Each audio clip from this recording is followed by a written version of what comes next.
Good evening, this is Philip Field of Music, and I'm doing a album review tonight of the new or the debut album from mattproxy, Trojan Horse.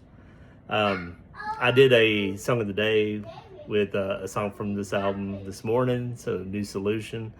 But I kept hearing different things from people saying how good this album was and different and stuff, so I decided I should check it out and go ahead and just put a video out about it, make it a kind of like when I did the Kim Petras day. There was a song of the day and then an album review at night.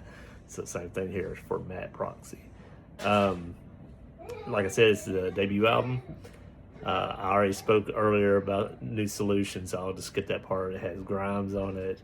I also discussed or spoke about like how his experimental hip hop production reminded me of like a lot of like people in that field, and I thought he had a lot of potential in it, and I'm hoping to see where he goes in the future with it.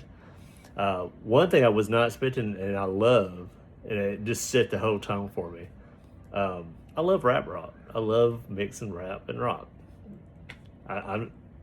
When I first really got into music, alternative rock was my thing, and metal too, and stuff like that. So,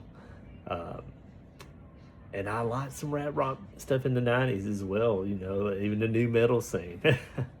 I know a lot of people will look back on that as like a shameful or something like that, but I liked a lot of the songs. So I'm fine with it. So anyway, the first track off this album is called 5, and it features Fake Mink. And man, there's good chemistry between them. And I love the guitars and the sound and the whole production of that one. That was my favorite track off the album, to be honest. It's better than New Solution, which I still hold in high regard.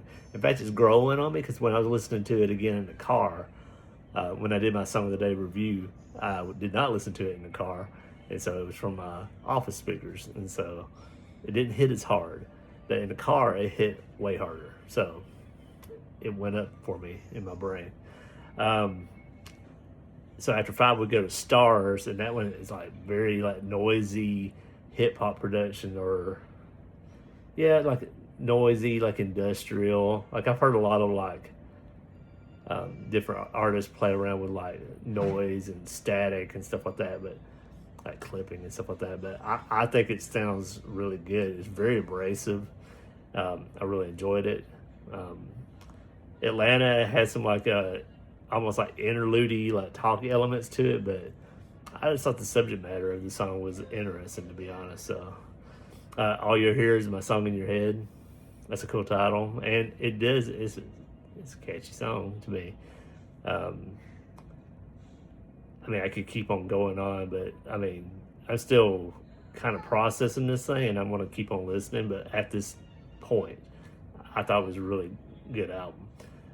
There was like a lull, though, I would say, between Never Kill Yourself with Never Goodbye and to like Love Addiction. So like 3 tracks there, and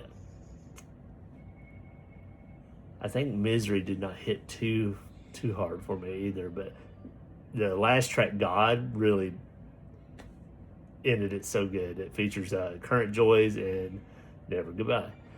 It brings back some of that rap rock. I feel like it's like almost like a culmination of everything, and just like the little bits of things just at the end.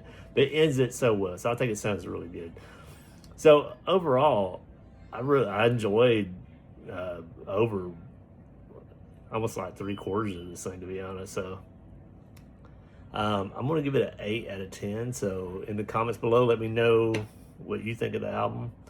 Like and subscribe if you're not already. Share, help me get my subscriptions up. I really do need the help. And join me tomorrow for another Song of the Day and continue our musical discovery. Yeah, give this guy a shot. He's got some talent. Bye.